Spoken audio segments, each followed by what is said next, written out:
In this video, you will learn how to check and recover your recently deleted stories on Instagram. If you deleted a story and want to recover or permanently delete it, I'll show you how. First, from your Instagram profile, tap the three lines at the top right and choose your activity. Scroll down and select Recently Deleted.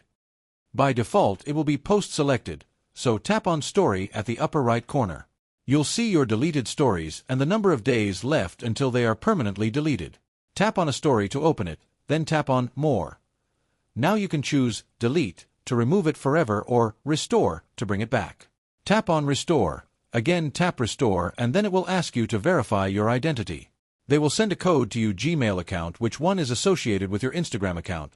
So type the code here, then tap on Confirm, then again tap on More and select Restore. And through this your deleted story will be restored. You can see that my deleted story has been restored. I hope this helps. If this helped, give it a thumbs up and subscribe for more tips.